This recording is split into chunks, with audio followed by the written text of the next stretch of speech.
Hello, this is Dr. Paul Cottrell. I'm recording this on 5/31/2026 before the markets open in Asia.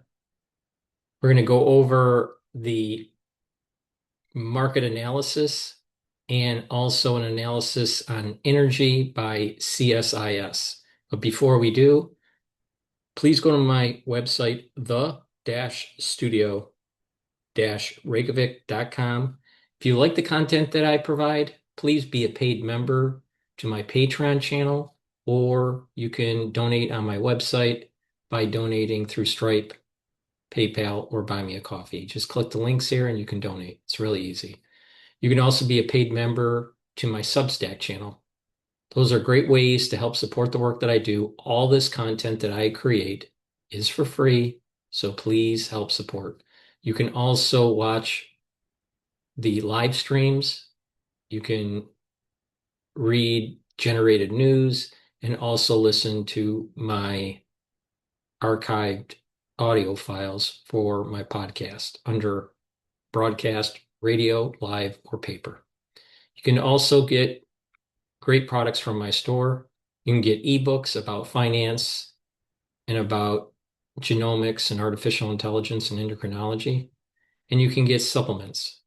I have a lot of great supplements, and if you take them regularly, it will help to improve your immune system and slow down the aging process. I have structural nano silver toothpaste. I also have Max 35, Max 14, and Cleanse, which will help to boost up your innate immune system.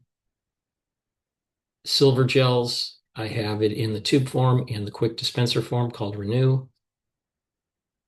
They're very high quality. You can put it on your hands and it'll stay active for 5.5 hours.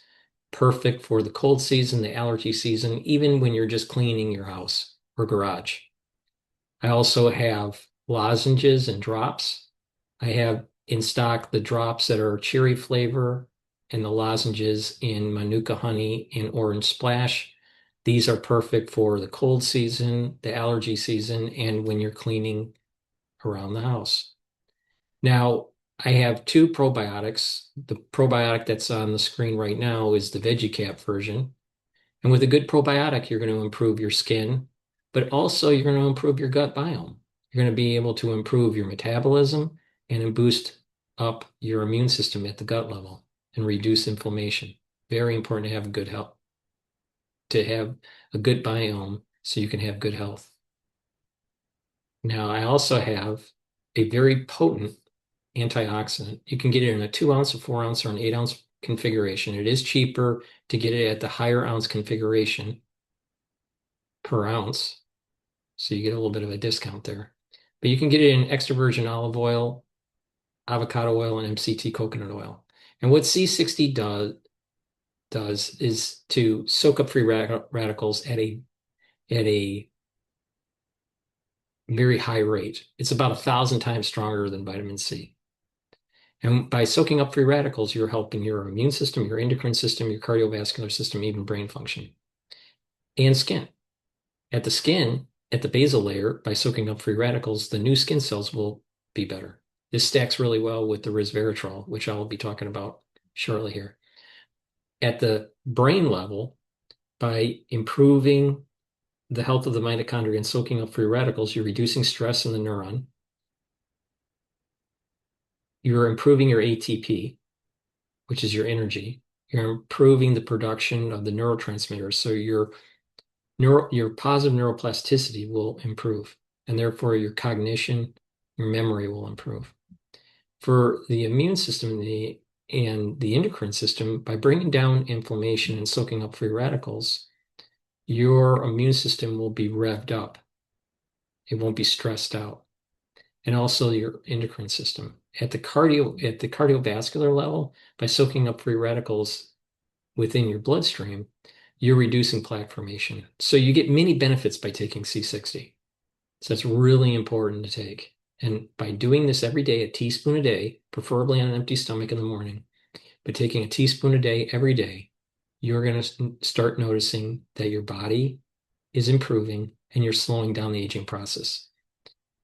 So to soak up those free radicals and bring down inflammation, take the C60. Vitamin D3 helps to build bone density, but it also helps with cardiovascular health. It helps to get rid of cells that need to go into apoptosis if they're infected. Vitamin C and magnesium helps with brain function, boosts up the immune system, and helps with skin.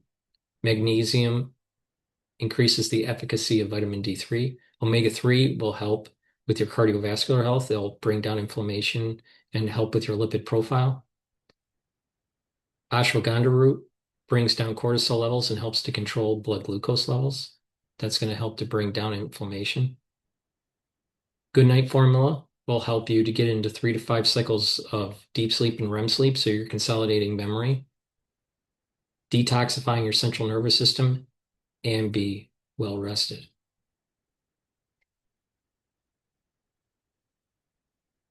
The other probiotic that I have that's in powdered form is shown on the screen here, the premium probiotic.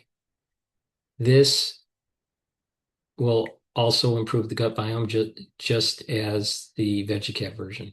I prefer to take the powdered version, but you can take the VeggiCat version. Resveratrol will help with youthful gene expression. It'll help the health of the mitochondria so you have more energy. It'll soak up free radicals and also improve the basal layer of your skin. It stacks really well with C60.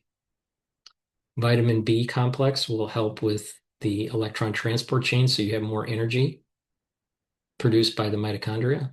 It'll speed up your metabolism, cellular metabolism, and help to protect your neurons. So this is very important to take if you're 40 years of age or older. Vitamin B complex is super important to take. Turmeric will soak up free radicals and bring down inflammation. Magnesium and zinc will boost up the immune system, but also help with brain function. Lignans soaks up free radicals, brings down inflammation, helps with the immune system and the endocrine system. Collagen will help to rebuild your joints, help with your musculature and your bones, skin, nails, and hair. Really important to take. Make sure you drink it with filtered water and take vitamin C to cross-link to improve your dermal layer. Digestive enzyme complex will help to break up carbohydrates, proteins, and lipids and reduce the stress on your pancreas. Clarity factor gets rid of that brain fog and allows you to concentrate on tasks. And by taking it regularly, preferably every day, you'll notice that your memory and your cognition have improved. Olive leaf extract is dual purpose. It's going to help with the cardiovascular system and also your immune system. It brings down inflammation and also improves your lipid profile. Zeolite will detoxify your body from heavy metals, toxins, and chemicals. Take 3 small drops underneath your tongue, drink filtered water each day, and it will bind to those toxins and allow you to urinate them out within 6 to 8 hours. Myotrol will help to build muscle and reduce atrophy. It has polyphenols, flavonoids, and lignans to help with the gene expression to build muscle. Do a little bit of resistance training and take the Myotrol. Boomer Boost has a multitude of ingredients that helps to slow down the aging process, improve musculature, improve your cardiovascular health, improve brain function, and slow down the aging process. Take it every day. Very important. Gladiator barley and heirloom barley will help to detoxify your body, bring down inflammation, and soak up free radicals. And that will help with your joints, that will help with your immune system and your endocrine system, help to slow down the aging process. Gladiator barley has one added benefit, and it'll also help to build muscle. You can stack either the heirloom barley or the gladiator barley with Boomer Boost, and you can also stack the gladiator barley and the Myotrol together. Collagen is a great supplement to remodel your joints, and how it works is by recruiting or using the collagen type 2 and glucosamine to remodel the cartilage. It also uses acan and chondroitin to help to improve and remodel the cushioning of the joint.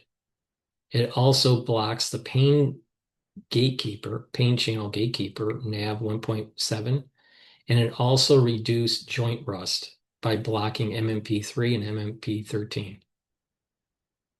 And it also inhibits inflammation by blocking EP4 receptor. It's a very great supplement to help to rebuild your joints either because of arthritis or sports injury. And I have a temporary relief called Super Strong Relief. This is a topical. This will help with muscle pain, arthritis, bruises, sprains, even headaches. It works within 90 seconds. And I also have different curated boxes called anti-aging boxes and longevity boxes. For example, the immune system longevity box contains the lignans, turmeric, and the olive leaf extract. And by purchasing a longevity or anti-aging box, you get a little bit of a discount. But it's a great way to slow down the aging process. You can purchase the product separately, or you can pick a different anti-aging box to help you along on your health journey.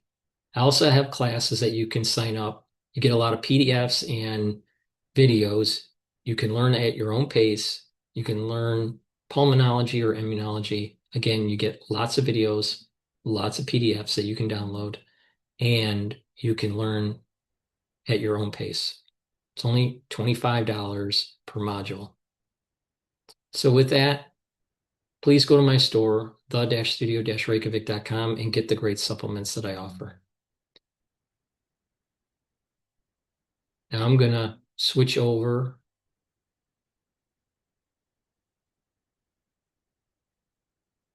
and talk about the market.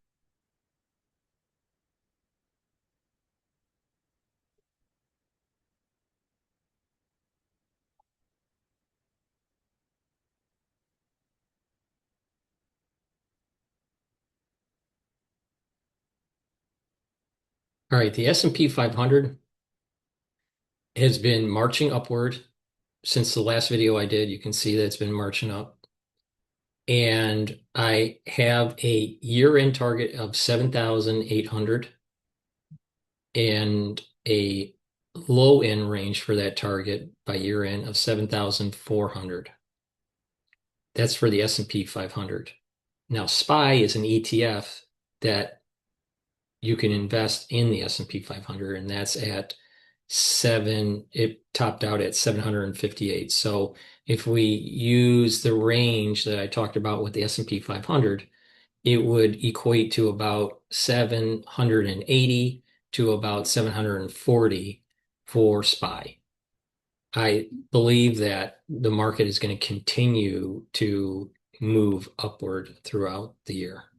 Now, that doesn't mean it's going to be always up. There may be a little bit of correction in a couple days or whatever, but it will continue to move upward. Now, there is a near-term resistance level at 760 that could easily be surpassed. And you're going to have a support level now at 740 or approximately maybe even 730 because of this level here. Now there is a very strong support level because of the 23% retracement at 691.81. So if you do see the market dip down a little bit, take it as an opportunity to buy. But I am very bullish about the S&P 500 at the moment. Now oil, that's a little different case. You can see here that there was throughout the crisis with Iran, oil started ticking up, and there's been some sort of harmonic dissipation that is starting to take place here. Now, let's zoom into what I was saying about support levels and resistance levels. The last time we had the video, the candles were right around here. Now, there was a trading range from 94 to 104 that seemed to be holding. It broke last week, and that 94.84 support level broke, and now the support level is now 87.25. And so now the new trading range can be 87.25 to 94.84. Now, if the news comes out very positive about a ceasefire agreement or an exchange of getting nuclear material from Iran and the Strait opening up, we're going to see the price of oil break 87.25 and start marching to 79.62, so close to 80. It just depends on what happens in the next 3 days or so. If there's relatively bad news from the negotiations, which is very possible, we may see a break past the 94 again and hover around the 94. But I suspect that we're going to be testing this 87.25 and might even break it. So in the long term, I think oil is going down.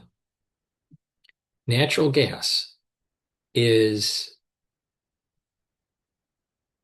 trading at 3.273, and cold, which is an ETF, leveraged ETF, trading at 21.50.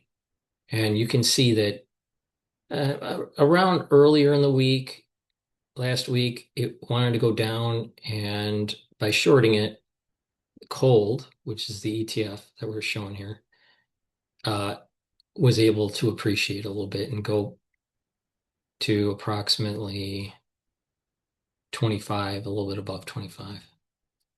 And then it came back down pretty sharply, back to 21.50 because of the last couple trading days, last 2-3 trading days have been moving upward with natural gas.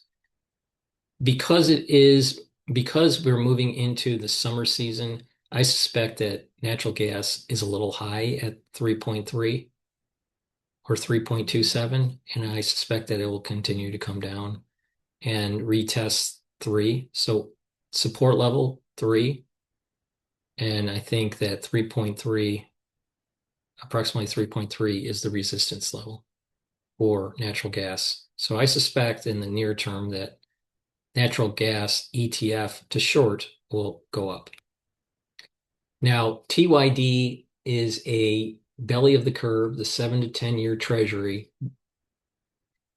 It's an ETF that if the bond market price goes up, the ETF will go up.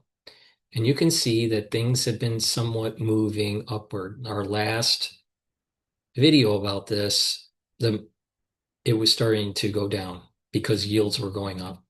Now the yields are equating to approximately, for the 10-year, the yields are approximately 4.45 and the 30-year is 4.9.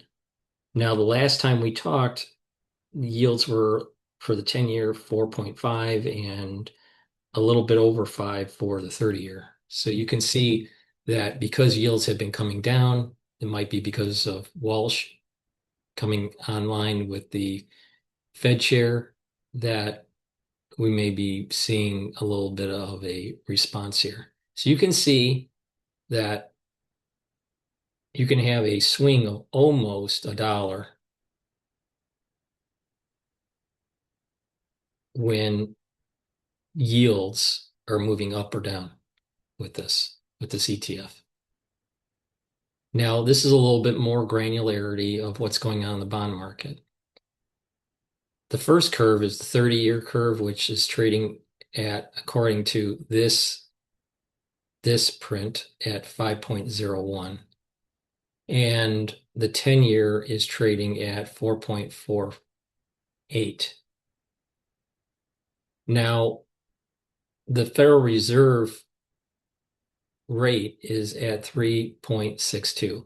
The Federal Reserve rate is probably not going to go down because of potentially the energy shock to the markets, but I don't think that they're going to raise rates either. I think they're going to hold for a little while before they decide to go down. Now, the spread has been slightly moving down. That's what this curve is the spread between the 30 and the 10. Now, the reason why the spread's going down is that we're seeing that the spread of the 10-year is dropping faster than the spread on the 30-year.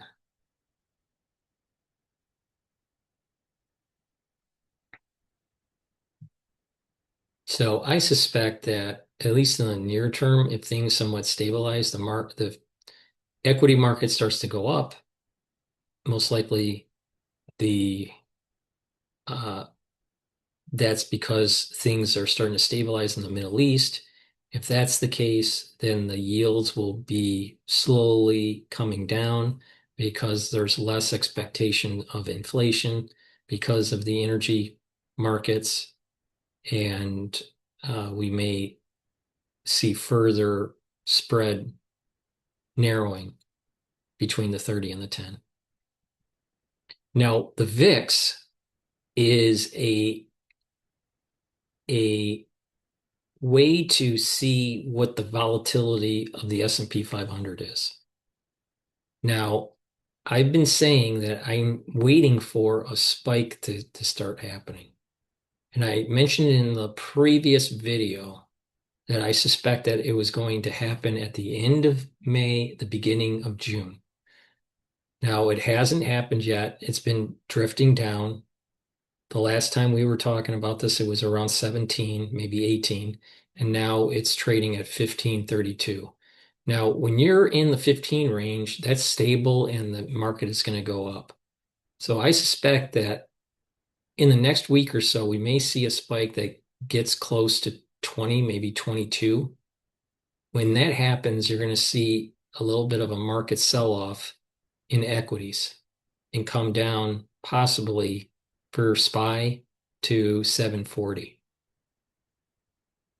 And then that would be a good time to buy and then come back up.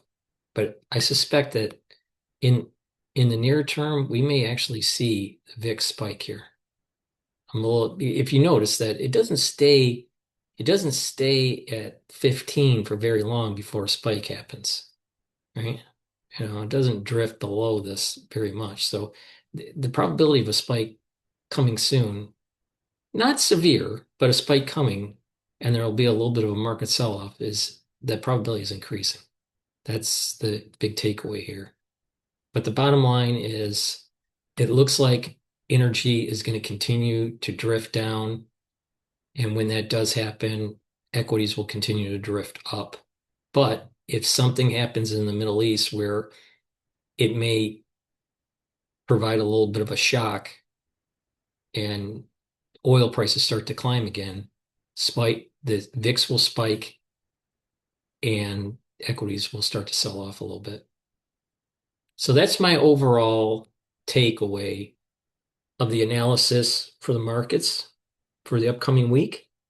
And I want to go over the CSIS analysis for you.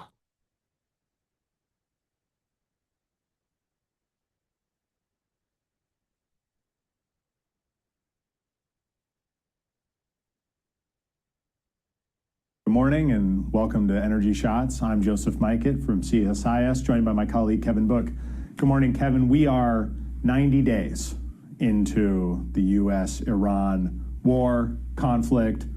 Markets have been roiled, and the energy crisis continues even as a potential memorandum of understanding between the United States and Iran could bring an extended 60-day ceasefire and the reopening of the Strait of Hormuz under ambiguous terms.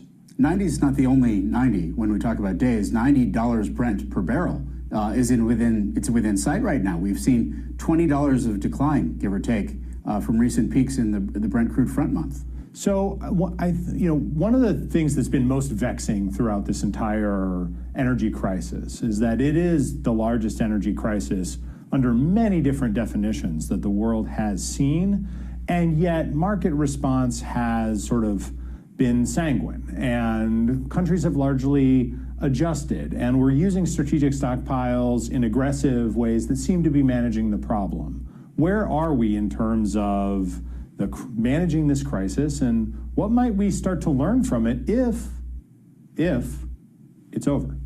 Well, okay, so the market didn't get to $150 or $200 a barrel because it apparently was looking through and saying that the conflict didn't have the commitment or even the capability to go as broad or as long, maybe as some of the prognostications might have required. But it's not falling to $60 a barrel either, right? So asymptotic at something in the mid-80s, low 90s, that says maybe we're not going all the way back, and there's a lot of reasons, right? So if you think about 30 days to demine the strait sounds optimistic based on some estimates that have emerged in recent reporting. You've got to move ships back into position. You've got to get the ships that are in there out, and you've got to restart production. All those are in the weeks to months time frame. Yep. And then on top of that, you have in the months to quarters to years time frame repairing damaged infrastructure. You've got to restock all the stocks that have been drawn down, and you have to fully restore production, which won't be all the way back even if it restarts. So is it proper for us to say, even if a political resolution is on the horizon, a restoration of sort of normal energy flows is still far to the west? Well, I think it's there's that political future is now. We're finding out whether or not this is deal or no deal time. But even if it is deal time, the physics don't care about the politics, and they don't care about your feelings. Maybe let's call up the first slide, because at the same time that we might be looking at some sort of resolution, the solutions we've used to manage the energy crisis so far seem to be reaching their capability. Just last week, IEA Director Fatih Birol, pictured here, a friend of the program here at CSIS, was quoted as saying, we may be entering the red zone in July or August if we don't see that there are some improvements in the situation. And I think what he meant by that was the ability to continue utilizing strategic stocks, to continue drawing down oil inventories, particularly around the world, is going to start running out, and we'll turn from sort of a market disruption and an expensive one into a catastrophe.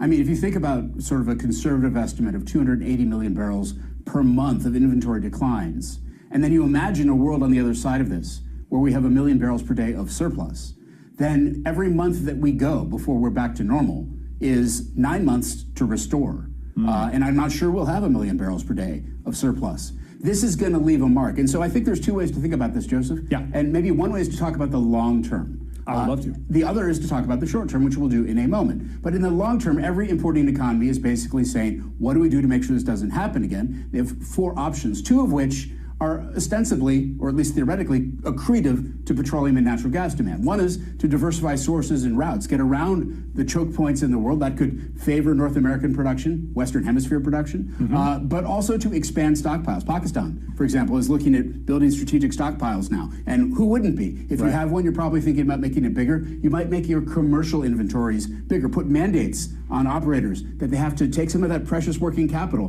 that they have diverted from inventories and put it back, which could have implications for investment in the upstream and the growth of industry. And there's a long story there. We'll get to it maybe another episode. Yes. But then on the other side, there are things that are potentially destructive to petroleum and natural gas demand. One of them is to look at domestic use fuels. Electrify inside your borders, use coal. Maybe even coal to liquids. I mean, there's a lot of technologies that can be used inside borders. Those are getting attention now. We know that. The other is to ramp up efficiency in a way that efficiency hasn't been ramped up maybe ever historically. One thing different between the 1970s, when a wave of efficiency emerged after the Iranian Revolution brought a second shock in the space of a short interval, just like the echo we have right now, is that we saw a wave of efficiency standards. But what if we use AI to make everything more efficient? We can do that now. We couldn't do that then. You were going to say. Well, I mean, this to me seems to be like this is a brewing conversation. It's one that's happened since the start of the conflict and the energy crisis.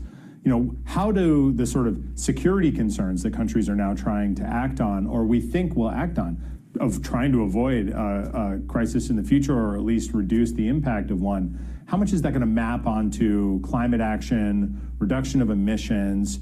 And it looks to me like you're viewing this as there's two sides to this coin, and we actually don't know which way it's going to fall. It's a tug of war, right? Yeah. But I think it's safe to say there's, on this side of the continuum, there's a reasonable expectation that demand and with it emissions could change in a very significant way. Right. And so this side of the continuum may be more of the intermediate term. This could be a longer term change. But there's still the short term that we're looking at right now. Well, and so one of the things we've been looking at, so just, from the U.S. standpoint, because we are so energy rich, I think we underappreciate how shocking this crisis has been. One of the things I wanted to do for today was look at what this has done to Japanese oil imports. Now, why is that? Japan imports the majority of its crude oil from Middle East sources. All of it has to flow through the Strait of Hormuz, right? Okay. Principally, you're talking about Saudi Arabia, the UAE, Kuwait.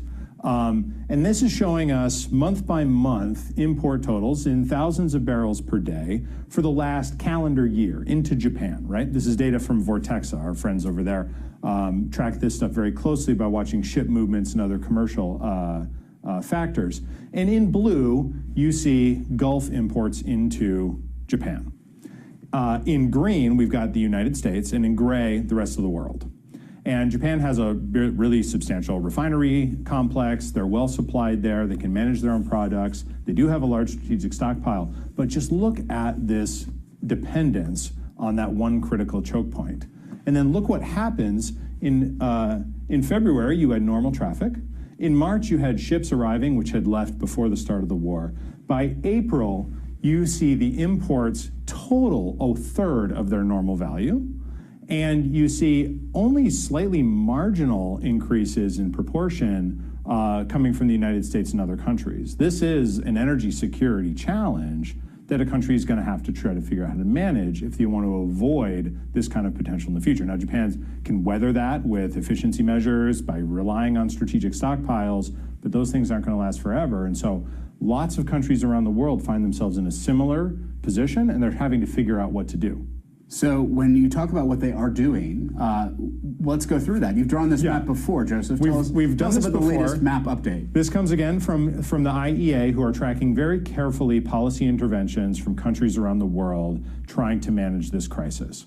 Okay. I'm mapping here the union of all different consumer protections that have been applied over the course of the year. Now, if you start in Japan, where we were just looking at how shocking this is for their oil supplies, right? You've got a subsidy-backed price cap on oil that the government has instigated. Now, that's of course expensive, but it protects consumers. It also doesn't do anything to help reduce demand or drive efficiency or electrification. But that's an option available to a G7 economy like Japan that isn't available in some of the other importing economies with much more fragile economics. Of course, though even in developing and emerging markets, consumer protections have to be applied because that's, in many cases, just an access issue. If LPG in India, for example, gets too expensive, it has to be moved around to make sure households can consume, and it's not all going to commercial entities. Now, if this were a map from space, there would be a nation lit up that seems to be completely dark. What's going on there? So the United States does not have federal policy that has been activated, but we do know that several states are putting holidays on gasoline taxes. So Georgia, Indiana, Kentucky have got them in place short term. Right. Utah has one due to start in July going through the end of the year. But from what I understand, it's only, I think, 6 cents a gallon. And the ones that are in place now are short duration. Right. And of course, the United States has a roughly 18 cent per gallon federal gas tax. We've seen some conversations in Washington. If this crisis goes on, if the price impact gets too high, maybe we will create a holiday for that as well. But why don't we go to the next one? Because what's important to remember is these are temporary subsidies. So our country is really acting to increase efficiency or to speed up electrification of the vehicle fleet in the wake of this crisis. Are we starting to see that being seeded around the country? Now, in the last chart, 80 countries have provided customer protections in the last 90 days, or consumer protections, excuse me. In this case, we've got about 21 countries, I think, if I recall correctly, who are doing something to institute changes, speed up the electrification, increase energy efficiency. 7 of them have efficiency measures, and 14 have electrification measures that we've seen so far. And you see a wide-ranging group here. So Australia looking to speed up electric vehicle deployment, France and UK the same. India is doing both efficiency and electrification. but we're not yet seeing a sort of global move towards systemic change. But the European Union is working on an electrification action plan due for rollout. I think it was supposed to be sooner, but it's now looking like July. Yes. Now, in a deliberative democracy, sometimes things may move a little slower. Okay. And of course, this isn't necessarily going to be a state-driven thing in every context. I see. So, but this is sort of the leading edge of that transition technologies fourth bucket we were talking about. Exactly. Or third bucket, I guess, right. on electrifying domestic, use your own resources, electrify end-use sectors, right. That option. And so we're seeing sort of the first glimmers of this. This is the sort of thing you'd expect to see more over time. Yeah, I think we'll see this accumulate over time. And, I'm hoping over the course of the year we'll see lots of maps like this looking at changes in strategic stockpile management and addressing of the other buckets. Well, I know a guy who knows how to make maps. One of the things that we've been talking about is the narrative about the role the United States plays in all of this. And so I thought we'd bring back the dashboards that we looked at before. Net crude imports are down 1.7 million barrels per day from a year ago. So this is the green line is this year to date. Blue line is calendar 25, and the gray smudge is the 5-year range, 21 through 25. That is a very, very significant level below year ago, below the 5-year range. I think that's simply put, we are importing much less than we were. Are we also exporting more? more? And we're exporting more than we were. So net imports of crude obviously down for that reason. Also products exports up 1.2 million barrels per day versus a year ago. You're just taking off into the stratosphere on this green line, well above the 5-year range. Put those two together, and you end up with total petroleum exports 2.9 million barrels per day coming out of the U.S., above where we were a year ago in petroleum going into the world. So on the short-term basis, almost Japanese consumption. When the president talks about the ships lining up, they are lining up. Yeah. They are filling up. But this obviously has implications, and we've been talking about those implications for stockpiles. Now, refineries are doing everything they can to fill up the product stockpile. So if you look at, this is the U.S. national average refining capacity utilization, again, green this year, blue is last year, gray is the range. You have Winter Storm Uri pulling down utilization, which is why you have that sort of negative spike in the curve. And we're up 4.3 percentage points versus a year ago for sort of the country writ large. If you dig into PAD 3, the Gulf Coast, so Texas, Louisiana especially, we're up 5.4 percentage points. Refineries are running very hard, Joseph. This is good. This is products for the world, products for the United States, putting a lid on prices. It also comes with a risk when refineries run hard. Sometimes we run into operational challenges. Right. But then when we look at what the impact is of running as hard as we may be, our gasoline stocks, green line again is this year, looking down. We are down up 5% versus year ago levels. Below the 5-year range. That's definitely getting some attention. Distillate fuels, the things that move freight across the country, the things that move the ships across the ocean. Likewise, it's a little bit hard to see in the green down there, but the green below the blue line last year, below the range, about 3%. And then if we look at jet fuel is soaring. We are producing jet fuel above year-ago levels, above in our inventories, above the 5-year range. And then when you ask, what about the crude stocks that are going into all this? They're roughly flat versus a year ago. So you can see that we are in the middle of the 5-year range. Now, the one thing I would say about all this is that when you look at inventory numbers on their own, and I say this over and over again in Energy Shots, a numerator without a denominator is the loneliest number. And so what does it look like if you look at the number of barrels you have in inventories against the demand you have for those barrels? How many days? How close are you to Fatih's red zone? Right. Well, let's talk about days of demand cover to days of supply cover, depending on how you want to look at it. And by that metric, things don't look quite as dire. So the demand cover for gasoline, again, we're nearing the bottom of the range, but we're not below it. When we look at the demand cover for distillate fuels, you'll see a similar story, sort of closing in on last year. That things do move up and down week for week. And of course, it would be unsurprising given what we saw about the jet fuel inventories, given the demand cover still sort of near the middle low end of the range. It's not quite as stratospheric as it looks because we are using a lot of jet fuel. And then, of course, on the crude, the underlying crude itself, what you see is that same sort of flat against a year ago, but near the bottom of the range. So when this comes to the question of what U.S. policy is doing, we can see U.S. as a sort of a supply source for the world. We can also see that here in the U.S., The inventory levels are getting low. The demand cover is getting tight, but not as tight as the inventory levels without that sort of rationalization against demand would imply. And this is where the policy questions that keep coming up. I'm sure reporters keep asking you, what do you think about export limits? We've had conversations all around town this week about that. We may not yet be at that point if you look at where those numbers are, but then there's questions about how long it takes for this oil system to get restarted, how long it takes for the world to get back to normal. And these questions are not yet over. Well, and Kevin, I think I'd love to hear your thoughts, just, a midstream reflection even.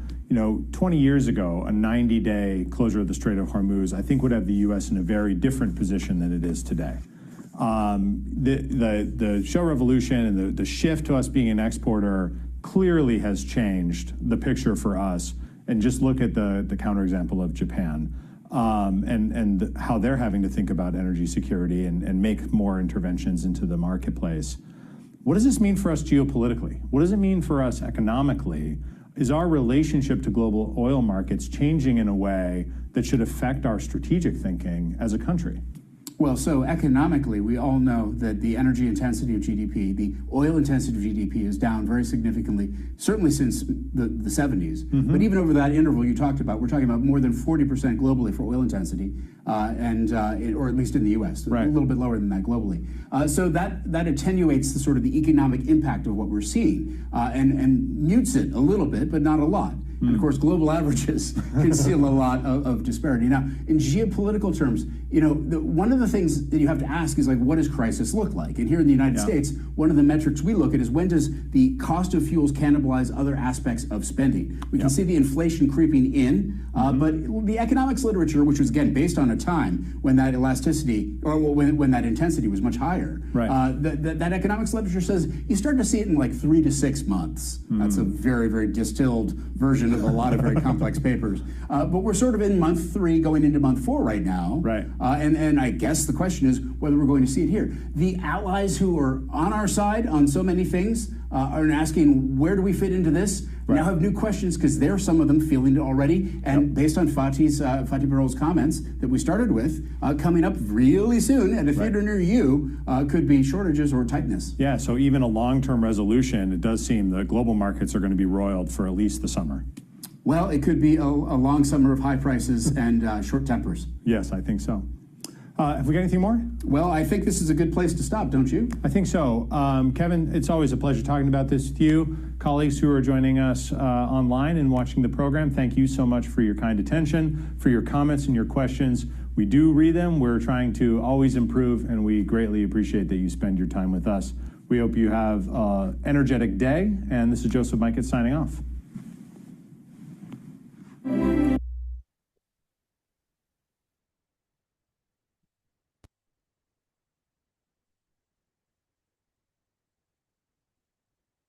So that's the end of this analysis of the market. Please help support the work that I do by going to my website, the-studio-reykjavik.com. All the videos I do covering the news and the market analysis are for free. Please help support by donating. You can donate through Stripe, PayPal, or buy me a coffee, or be a paid member to my Patreon channel. And take a look at the great products that I offer. Take them regularly to help slow down the aging process and slow down the methylation of your genes. When you're not healthy, if you have too many free radicals, you have too high of inflammation, you're going to have more methylation of those genes. So you want to slow that down. So if you follow my advice and take the supplements that I take on a regular basis, you're going to slow down the aging process. Thank you for listening, and have a nice day.